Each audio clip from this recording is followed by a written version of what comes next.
Hello, and welcome back to the Making Fire podcast. This is a podcast where two longtime besties talk about their favorite TV show, Survivor. This week, we will be diving into season 15, episode 6. Before we do that, though, Riley, how are you? I just told myself while you're doing your intro, I said I'm gonna try to move around this episode as little as I possibly can because my chair likes to squeak. But then I noticed that my air purifier and my dehumidifier were on, and I was like, oh, those are just gonna be playing in the background. I have to turn them off. And I was like, oh my god, is my fan on over here? Because I have two. That one's not on, so save the day. I'm doing so good. What did I talk about Love Island last week? Yes, you did. Okay, well, I'm gonna talk about it again because I'm obsessed with the show. Also, no, it's just the summer of reality TV. It's the recession summer. Everybody's releasing music this summer, but it's also reality TV summer. It's sad that Survivor cannot be on to indulge in what is turning out to be amazing, but last we deal with what we have to deal with. I'm not going to talk too specifically about Love Island since I did talk about it last week, but obsessed with it. Casa Amor was crazy. I want to say at this point, I think last week when we were talking, I was saying that I was a Serena and Cordell stand till I die. As much as I do love them, the fallout, major fallout. I know you're gagged, Maddie. Oh my god, Major yeah. fallout between Serena and Cordell, but I have to say that I am a Janae and Kenny now ride or die. The way that Kenny looks at Janae, for all those watching, the way that Kenny looks at Janae, oh my god. I need a man to look at me that way. I'm so sorry. I'm obsessed with them. I need them to get together and I need them to win the season. So that is that. But also other reality TV airing right now. Drag Race All Stars has been killing it this season.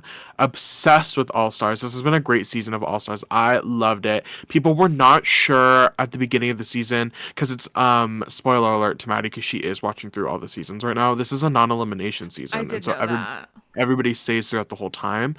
And people were like, I don't know if this cast is really like the cast to do this with.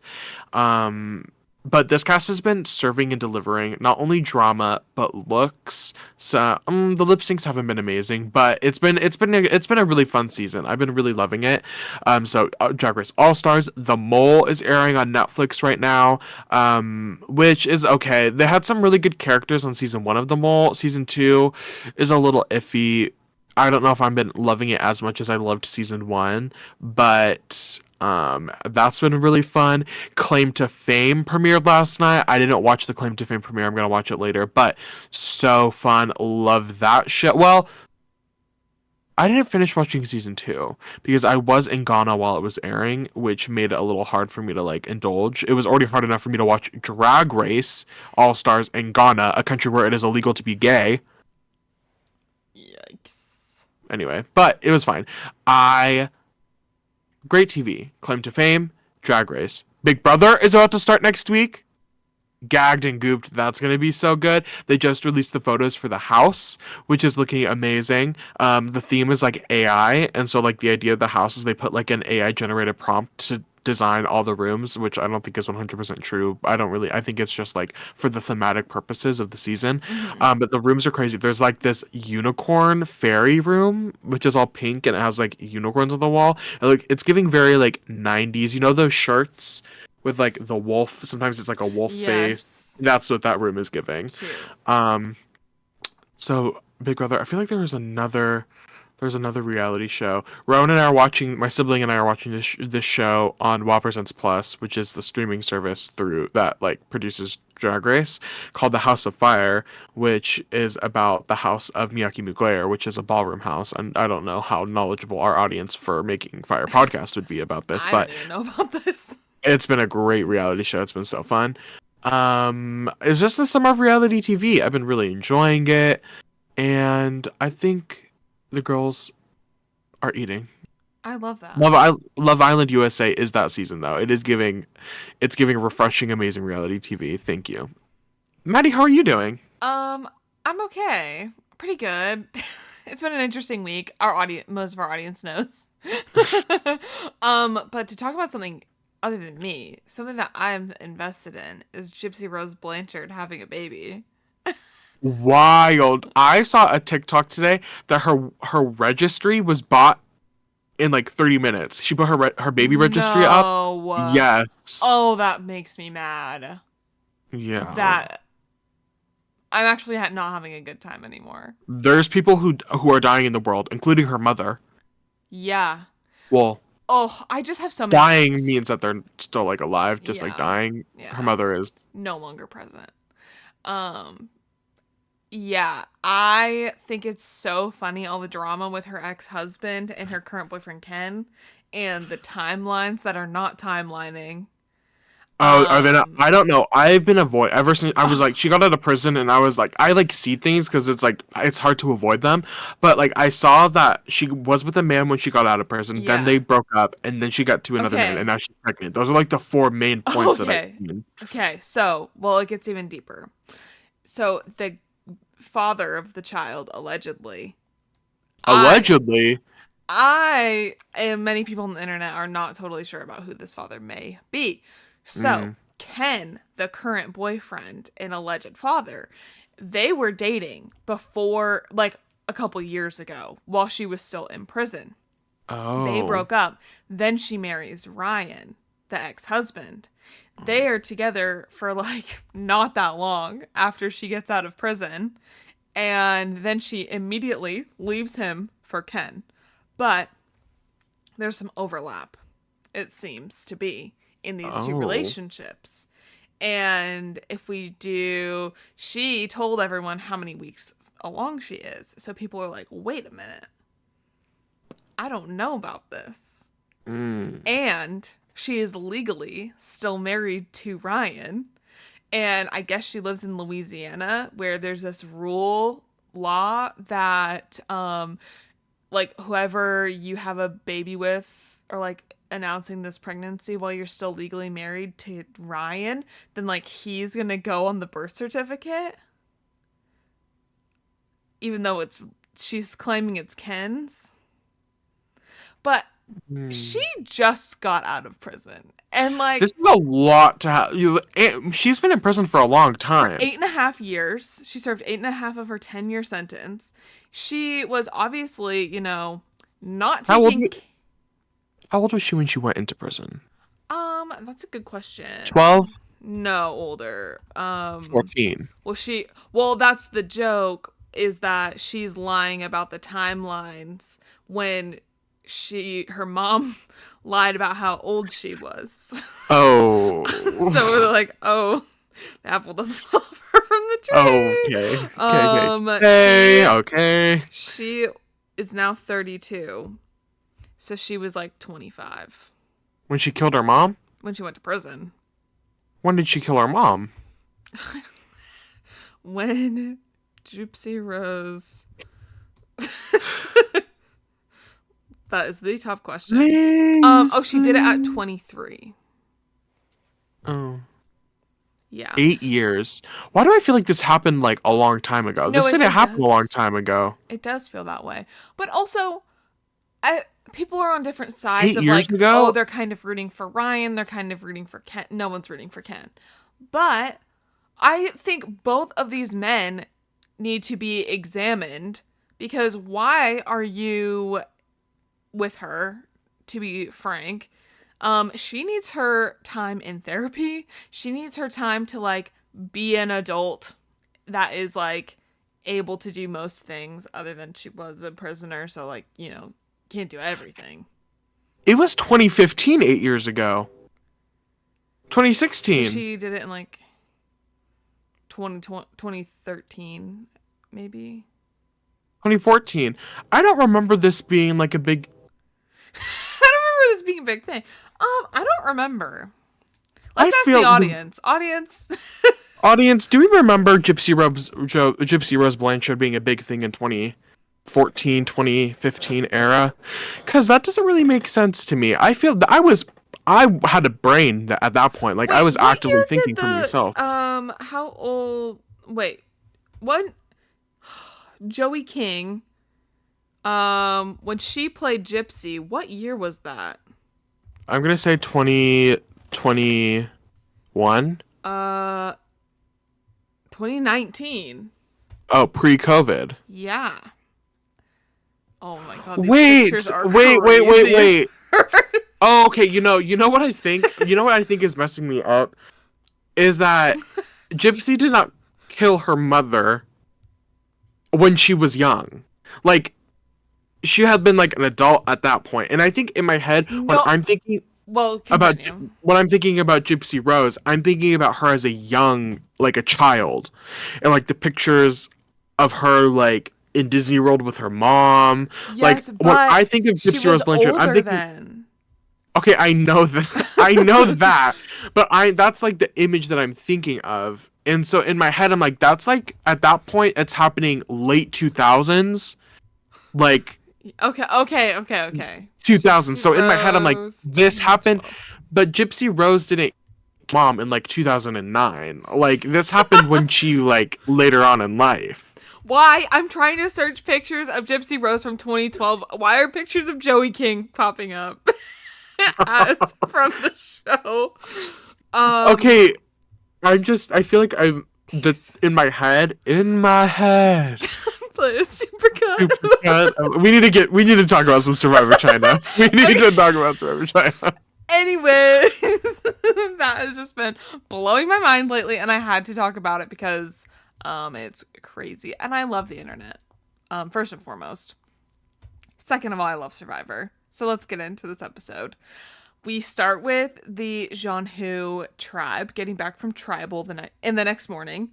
We see them waking up, and PG says that she's glad that they threw the immunity challenge to get Aaron out, and she is heavily considering doing it again to get James out and hopefully make it to the merge. James is wanting to be helpful around camp and let the rest of the tribe rest, so hopefully they will actually try in the challenges for this, the upcoming challenges.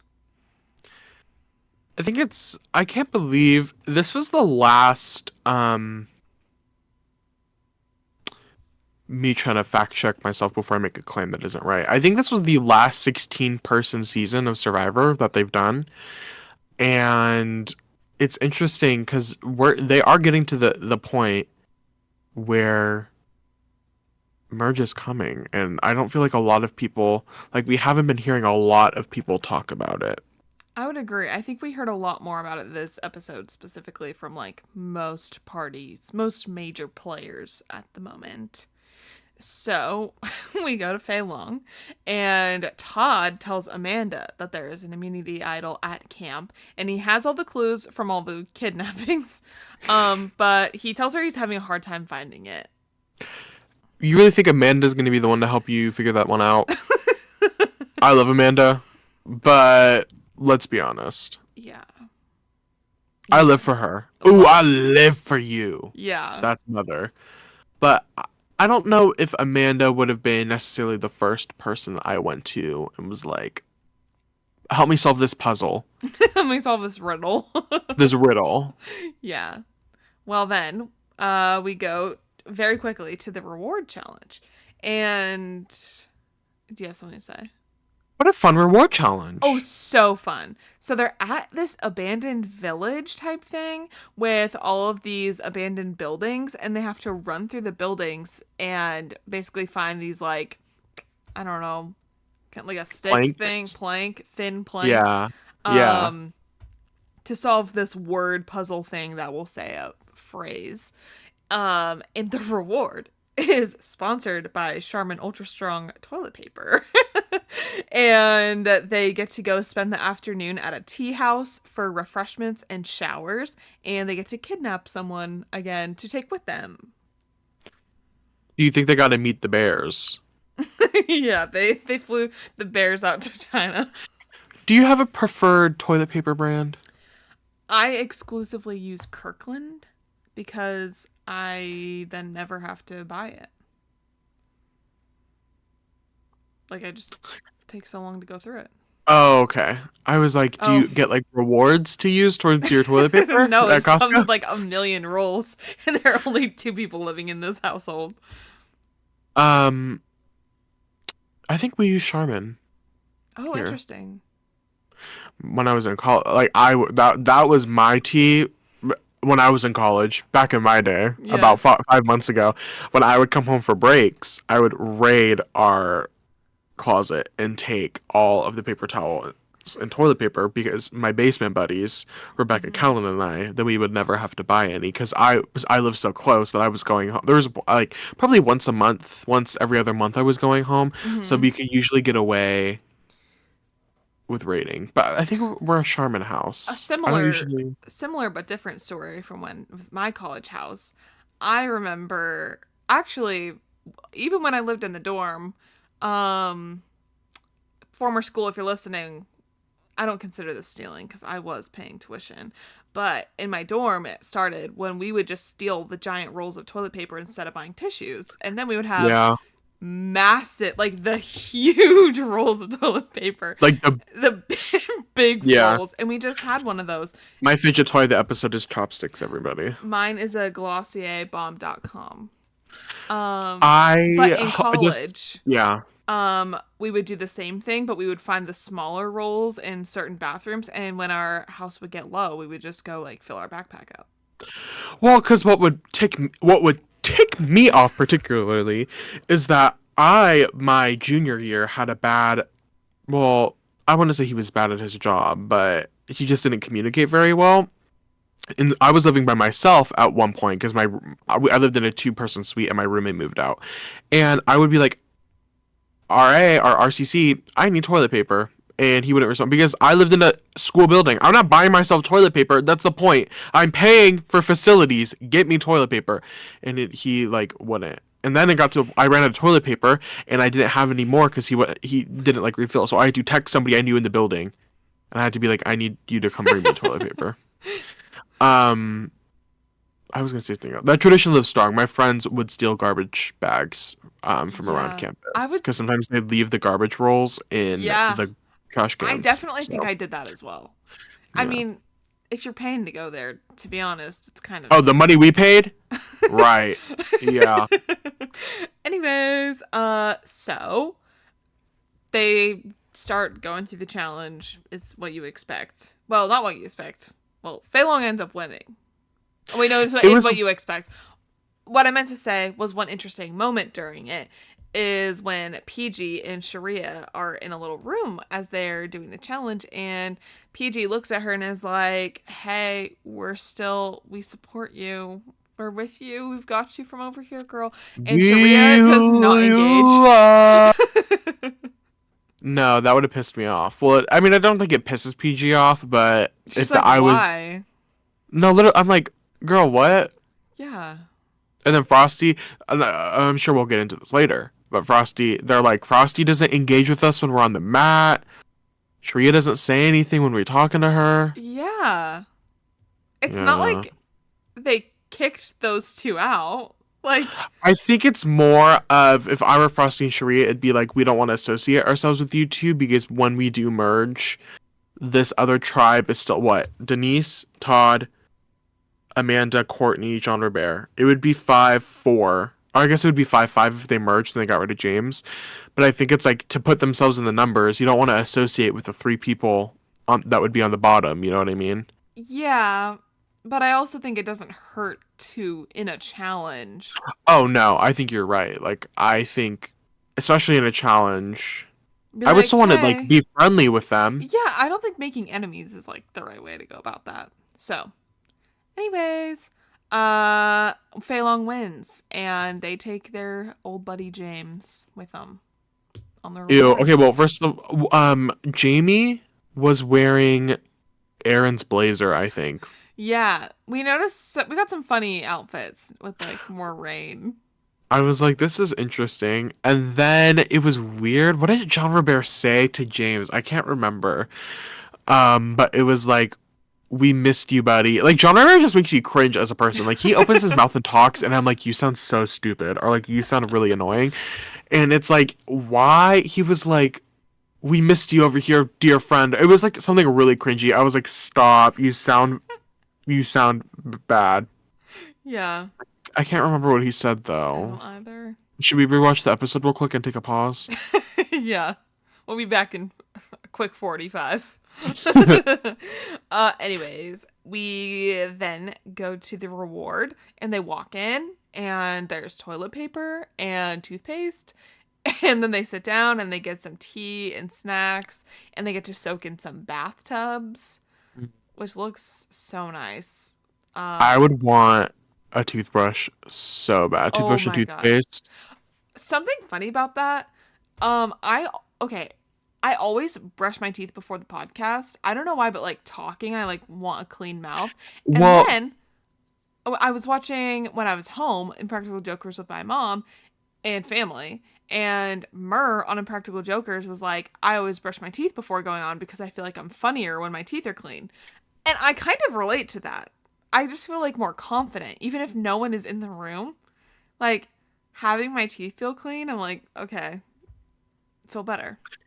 um, I'm not gonna say where I encountered this, and I'm not gonna say who I encountered this with, but somebody did talk to me recently, and I went, "Please don't open your mouth ever again." You said it was me. This was a couple Someone- weeks ago. We were watching Drag Race. I was watching Drag Race with this person. They looked at me, and I went, um, what was I gonna say? I was gonna say, soaking. Oh, flashback. I guess it wouldn't be a flashback at this point when you're watching. What year was this? This is me earlier when I was trying to figure out what I said. This happened in 2016. Earlier about when we were talking about Yeah. Gypsy Rose. I don't know. You could look back and look at me trying to calculate it in my head, and then I had to while you were talking. I was like, and then I had to pull my phone out, and then and subtract 8 from 2024 because I was like, I can't figure this out. I'm getting flashbacks to when we were trying to figure out what I think year this was it filmed. came It out in was 2007, recorded in 2006. Yes. So flashback, it would have been 2007. I guess not flashback. Damn. Flash forward. Little would you know, in 3 years, when Survivor Gabon airs, one of my favorite reward hygiene moments is when Susie wins a bath in the auction Mm-hmm. and it was like a sought after auction item, and she wins it, and then she gets in the bath for maybe 2 minutes and gets out, and Jeff's like, "You're done already?" And she was like, "It's just too hot. The bathwater was too hot for me." And people were really mad at her. They were like, "I cannot believe you just wasted the bath. You were in there for less than a minute. Like, get a grip." Anyway. Yeah. Well, we also see Courtney and Amanda sharing a tub, and of course, Jean Robert is making weird, creepy comments about them. Freak. Yeah. I wonder what he's up to today. I don't really know. You think he's in prison? Be honest. I wouldn't be mad about that. Right. Anyways. Have you ever been to prison? Meet a Gypsy Rose. Have you ever been to prison? Do they have Krispy Kreme in prison? I wonder. That's wild. That is a wild thing to say. Ow! That was my knee into my desk.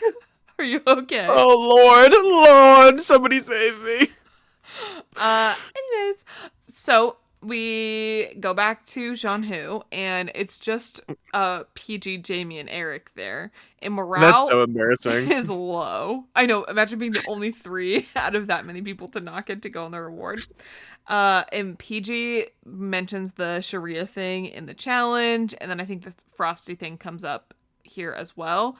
And then Eric is like, "I'm tired of losing, but that's just my opinion." That's just my opinion. And oh yeah, Eric said, "Is this controversial or not?" yeah, I know his little side eye like that. Controversial I'm opinion. tired of losing, you guys. Yeah. But Oh my God, people who should be in prison. Eric. For, Yeah. hitting his wife. Jamie. Jamie. The light and sunshine of the season. Jamie Lynn. That's not her middle name. I love Jamie Lynn. Spears. Speaking of people who should be in prison. Oh! Wait. Isn't she bad? Oh yes. Yeah. Jamie Lynn Spears. Yeah. No. Yeah. I never mind. No, Uh, go into it. well, for a second, I got Brittany mixed up with Jamie. Their Oh. names, and I was like, why should Brittany be in prison? Ooh, ooh, Anyways, oh, oh. I've said that so many times this episode. Next, we go back to the reward, and everyone is wearing cute little matching robes. And Mm, then Todd says that he feels like he's the only one on his tribe who's actually playing the game. mm-hmm. And then Todd tells James that there's something he wants to talk to him about tomorrow. But they can't talk about it there. James then walks to the side of the building and opens up the scroll that he got, and he's like, I really need this idol right now. I am on the chopping block. And that wraps Yeah. up that for now. Well, that wraps up the reward. We then go to the Fei Long camp, and Todd and James are going over all the idol clues that Todd has gotten, and Todd finally figures out what the clue is, or where it is, what it is. Todd then Todd and Amanda, sorry, there's a lot of notes here. Then, as Todd and Amanda are trying to get the idol off of the post sign thing, Frosty jumps up and climbs up on the sign and is like flinging the tiles off. Oh, that would have pissed me off. And then they're kind of like, Frosty, stop. Like, stop, get down, get down.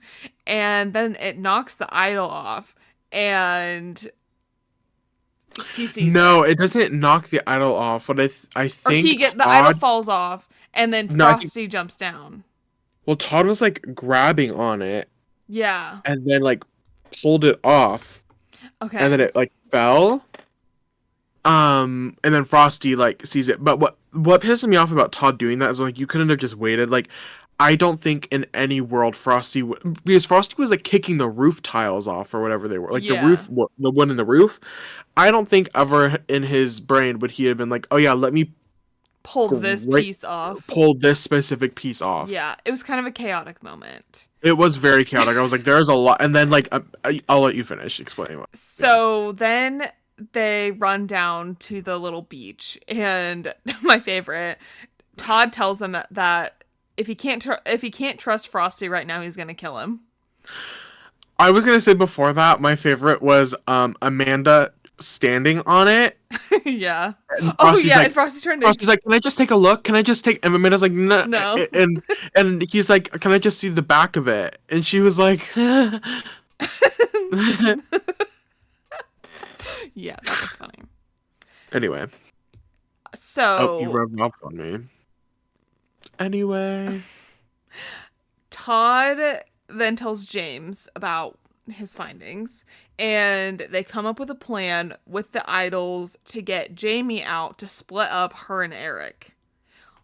Which is interesting because I don't like perceive Jamie specifically. I guess maybe because she knows the clue. I But think that's what would have been my concern if I was Todd, was that Jamie knows about the clue yeah, and could potentially have an advantage. that's true. But that's really the only thing going for Jamie, to be quite honest. She seems to be a very social player that I mean she seems to be like the connecting force between when it was the five of them, like PG and Eric and Sharia. I mean I still think she's like the connecting force between PG and Eric. Like I would have Yeah, never thought PG and Eric would work together, but I do see PG, Jamie, and Eric working together. that's true. You see the snake, you gotta cut the head off. So at this point, Todd also tells Denise about the idol, and then he also tells Courtney about the idol in the plan. Mm-hmm. Now they're all involved. I don't know. I feel like this is a because this isn't the new era. And I feel like in a new era, this we would have all been watching this on Survivor 46 and been like, "Oh my God, what the hell are you doing?" But Yeah. I think in this moment of the idol has been only existing for like 4 seasons before this, like I think that there is something that makes you feel special when somebody comes up to you and is like, I know I have the clue. You're like, oh my God, you trust me. Yeah. Instead of people using that against you, I feel like it's much more of like a you use this as a way to build social connections Build with people. relationships, Yeah. strengthen bonds. And then if anything, it makes like James and Amanda potentially look bad for keeping a secret, Mm. maybe. And it's like, oh, well, Todd told us and he trusted us to keep the secret. You guys didn't trust us and you didn't tell us these things. So, Yeah. Well, we get to the immunity challenge next. And it's a major throwback kind of challenge. It's a food eating competition, sort of, where they're paired up or matching up one on one to eat traditional Chinese dishes that the Western tongue may not necessarily be accustomed to. I think My, this really dates Survivor yes. I and the think, era of Survivor. like, obviously, this is, not great in a lot of ways. But I also am wondering, like, did they have a local prepare these? Because I feel like, in general, especially nowadays, Survivor food is gross. Like, pizza doesn't look good. Like, are these being Yeah. prepared well in a way that would, like, actually do justice to the dishes? Or, like, are they just not even trying with that and just like, ooh, this looks gross? You know what I I mean? yeah, I mean, I agree. I don't know because I know the Philip Baloo is actually one of my dad's favorites. Which one is Um, that? that's the or the chicken embryo. That's like Denise and Den Oh, yeah. yeah. Baloo is really big in the Philippines and is one of my dad's favorite. It's like commonly served as a street food, and I believe I've never had it and I don't know too much about it. I think it's usually served warm. Like I don't know if it's served cold like that on a plate. Yeah. And I think like you can see when Denise bites into it, there's like a little bit of liquid that comes out, like when she like starts screaming. I think it's kind of liquidy a little bit.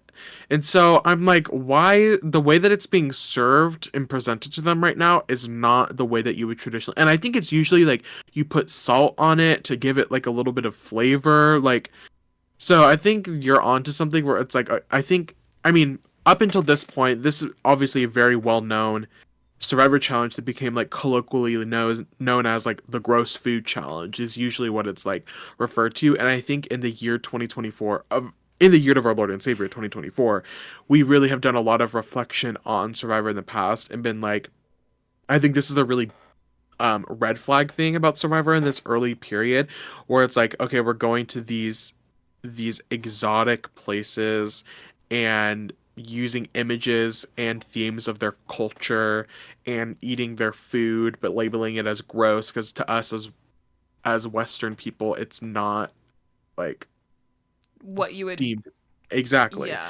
what you would normally eat.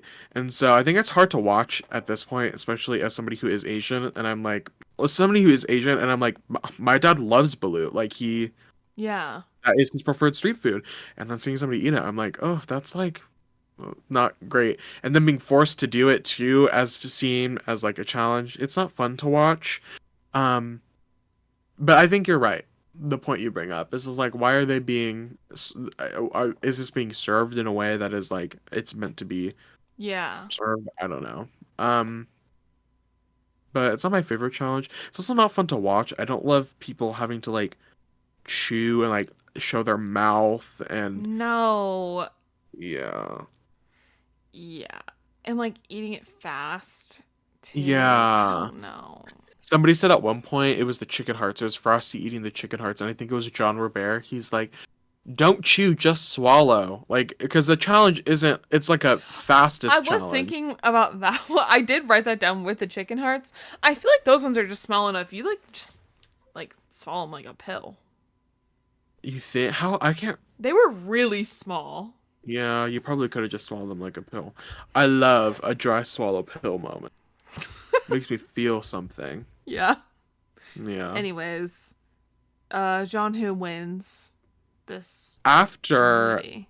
Fei Long tried well, because Fei Long, the goal was for Fei Long to win. They like Yeah. had to win, and James was gonna try throwing, but Yeah. in the balut where it was Denise versus Denise could James, not. Denise she just could not finish the balut, No. and James had to like give in, but he did try throwing it, Yeah. but ultimately to no avail. Yeah. That was tough to watch, to be honest. Um, but yeah, because Fei Long lost, their plan is put on pause or at least scrapped for now. I thought you were raising your hand for a comment. So Todd, Amanda, and Denise talk about getting Sharia out because she numbers game want to get her out. She's not as close to them, and they just trust Frosty more if it were to come down to it. Courtney says, I don't want to vote Sharia. I would really like to get Jean Robert out. He is a way better choice, and agree. He is way more unlikely to be loyal than Sharia would be. Which Sharia also then says that. She's like, I think he would not be loyal. Why would you keep him around? I also don't know. Again, we're watching this in the view of this is Survivor season 15 and not Survivor 46. Mm-hmm. I think there's a potential in voting Frosty out that Frosty could just throw Todd under the bus. But if I were Todd, and Amanda, I would want Frosty out with Frosty knowing about our idol. Like to me, I'm like if it was between Frosty and Sharia, yeah, that's a good point. I would have leaned, let's get Frosty out because Frosty knows, and this is the perfect time to get him out because we haven't merged yet, and he won't see it coming. So he won't have to like scramble or anything. Yeah. And you're still getting out a Jean Hu person. Yeah, I really don't understand the target being Sharia at all, to be honest. I could see the argument being, oh, she's gonna be a larger physical threat come the merge, of like being probably the strongest woman left in the game. But ultimately, I'm like, you still have men like James Robert, you still have men like James Robert, Frosty's Jean done pretty Robert, well, James, too. Frosty, Eric. I'm like, I feel like there are people that are stronger than Sharia, and I honestly. Jean Robert, like, has shown that Todd, Jean Robert has told you to your face that he doesn't trust you. Yeah. He thinks that you're a sneaky person. Yeah. So I really don't feel like Sharia should have been the number one pick. No. So after this, Jean Robert says that he likes to trust his gut and his vibe, and things are feeling off to him around camp right now. Then Todd and Amanda start talking, and Todd's like, my gut is telling me that we need to get Jean Robert out. And because they are the people in power, and they know that they are doing a lot behind the scenes that other people may not know, or they do know. Then, because Courtney was the one that brought up the Jean Robert thing, Todd's like, we should show that we listen to people and that it's not just us steamrolling decisions, and we should listen to Courtney and get Jean Robert out. Also, because no one likes him and he's an awful person. And then Amanda's like, okay, well, my gut is telling me that we need to get Sharia out. And that's kind of where we leave off before we're going to tribal. What's gonna happen? What is gonna happen? Sharia at tribal says that after losing the challenge, she felt a lot of shadiness around camp. And Jean Robert says that he's changed a lot as a person by day 18 of Survivor. And Sharia's like, Jean Robert always has a story to share, and no one likes him. She really he goes into I'm awesome, I'm so much better, I'm cooking and helping and cleaning and whatever. And Sharia just goes into him like, you suck and no one likes you. And of course you would say that about yourself. I feel like at this point, I know the editing tries to say it one way, but this is the energy that she is giving right now leads me to believe that she knew she was going home. and Yes. was just like, I'm I'm sick gonna, and tired of it. yeah. Like, this isn't giving the energy of somebody who thinks that they're possibly going to be saved. This is giving the energy of they decided they're Of voting me out. I don't care if I burn bridges and what I'm saying right Exactly, now. because I'm going home. Yeah, I Yeah. agree. He also, John Robert makes a comment. He says, I'm a bad boy sometimes. Oh. Courtney says that Jean Robert is not a bad boy. He is self righteous, not funny, and a bad person. And I just want to say, I wish we had this kind of honesty in these reads in current seasons because that is so funny. Like, I need more. The problem is like we always ask for it, and then people are like, it's not. People like attack people that are honest like that. Who is this last season? Q, Liz, Yeah. I Tiff. think the where we run into some issues is a lot in the editing and like also just who the people are talking about maybe because like Jean Robert is hated by everyone. I don't know how you can watch this show and be like, I like it. I like him. I don't know. So when you see people, being mean to him, it's like, yes, you're saying what I'm feeling. I think it's interesting. You always need like a juxtaposition between people like that. Jeff's big thing this season, or not this season, sorry, like further in the 40s, is like we don't want to cast any more villains. Like I don't want villains on the No show. one wants to And be a villain these days. to me, like people like Q, Liz, Courtney, these are not people who are villains. They are just people who are no bullshit. They say it like it is. They say it like it is, No which I filter. think no filter, which I think is different than a villain. And I've been watching. I think this is like the third or fourth week in a row I've mentioned the Rob Has a Podcast. Their wish list series that they're doing right now. But I was watching the Heroes versus Villains one, and Stephen Fishback was on it with Mike Bloom, who's hosting it. And Stephen and Courtney used to date and actually were Really? dating. Spoiler alert to any of the fans watching who are unaware, but Courtney does get brought back for Heroes versus Villains. Yes. And is put on the villains tribe. And Steven was reminiscing because him and Courtney were dating while season 20 was like casting and I think maybe airing.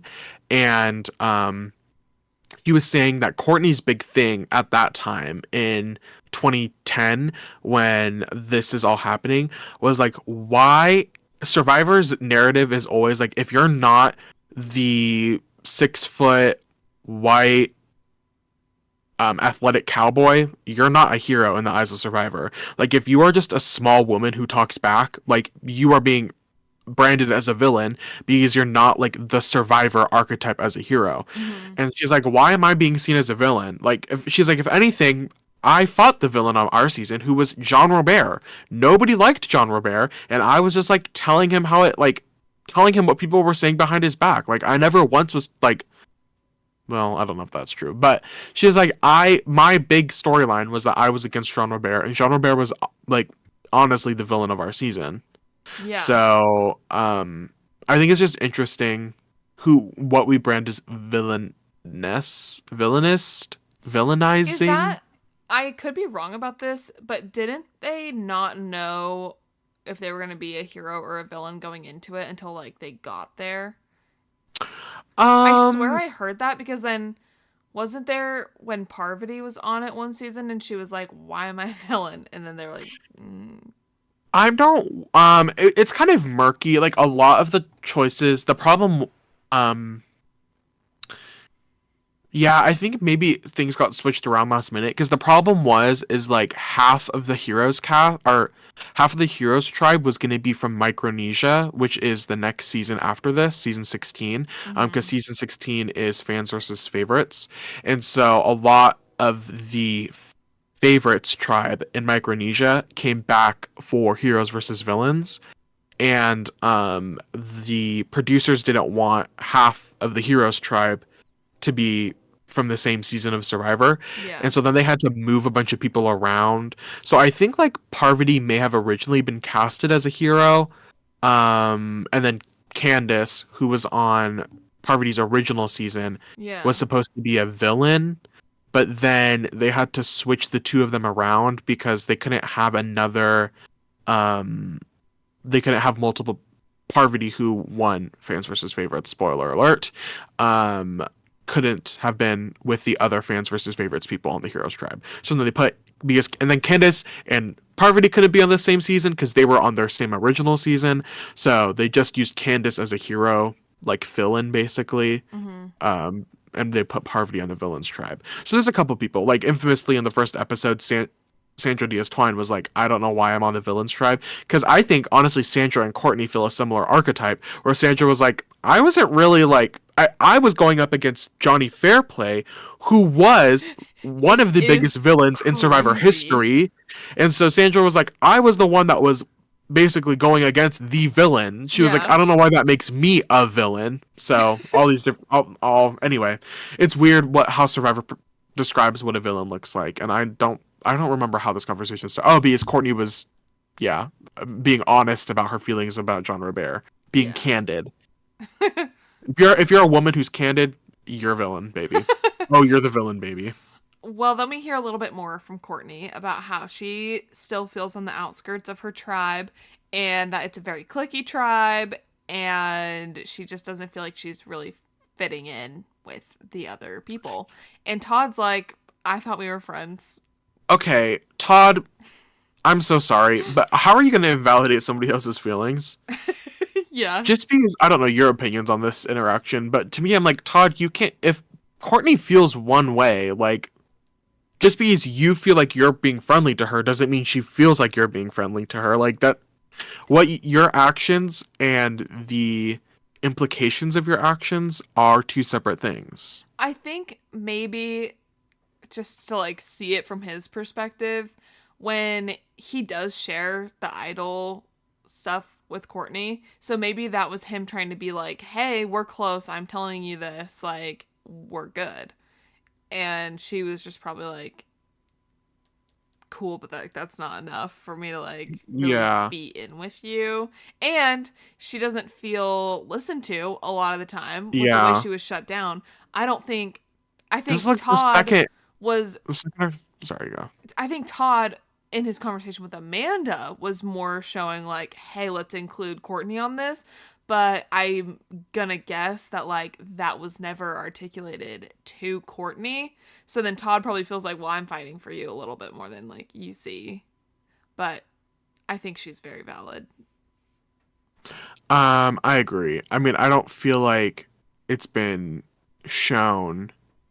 Like just because you're friendly with, and you guys have like a bond over being Not liking like John that scene. Robert. Yeah, and that scene a couple episodes ago where James and John Robert were talking about both of them in the water. Yeah. Like, okay, you have like similar experiences, but that doesn't necessarily mean you guys are connected at the hip. Yeah. If anything, it's like I would say you were closer to Aaron and Amanda before you were closer to like Courtney. Definitely. I feel like every time most of the time that we see them interacting is like Courtney walking up to Todd already talking to other people. Yes. So, well, in the end, Sharia gets the boot, not Jean Robert. Boo. Major boo. Kind of a fun pre-merge character. Yeah. Like definitely I would say she the pre-merge queen of the season. I feel like we were being set up a lot by the edit to expect that she would make it further, I feel like. Mm-hmm. Um there'd be somebody I was spoiler alert, Sharia never comes back. This is somebody that I would be really interested in like seeing potentially. Maybe Like she's I on think Survivor 47. Or 40, 50. Not 47. maybe she is on season 50. I don't know. I feel like it may be past the her prime or past like the period that would have worked with her, but Yeah. whatever. Yeah. But that wraps up this episode. Mm. Do you have any closing thoughts? Yo mama. Oh, Well, thank you for watching. Be sure to follow us on Instagram, Twitter, and TikTok at Making Fire Pod. Be sure to like and subscribe. Hit that like. I already said that. Smash that like button. Absolutely destroy that subscribe button. Guys, we are on the road to 10 subscribers on YouTube, so make sure you subscribe. We are one away from 10. Lock in. I need all of our people to lock in. I need everybody to lock in. We're gonna do a 10 subscriber celebration. We're gonna give away $1,000 worth of Survivor. That's so funny. We're gonna give $1,000 of Survivor merch away. So to one of our lucky subscribers, Riley specifically will be giving away, making that purchase. So make sure you subscribe so you're allowed to be included in the giveaway.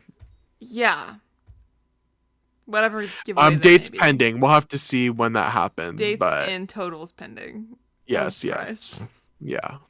Anyways, we'll see you back here next week for Survivor 40 several.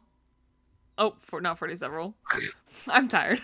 Survivor season 15 episode several is what I meant. Yes. That was a good reference. Thank you. You know, no, I'm not going to say that. Say it. Have a So I was gonna say, people like Jelinski. I was watching a Rob Has a Podcast thing last night, and somebody was like, Jelinski's probably one of the most iconic first boots ever. What? How? That's what I said. No shade to Jelinski. I'm sure you're an amazing person, and I'm sure it seems like there's a fan base for you out there. Yeah. Maybe it's not nestled in this podcast specifically. We're not like Jelinski haters or anything, but I kind of like. I wouldn't even put. I don't know if I would necessarily list Jelinski as like top 3 pre-mergers of Survivor 46. Not even close. So I don't know, but good for you, King. Yeah. See you next week. But I can't wait. I can't wait to see how this turns out. Bye.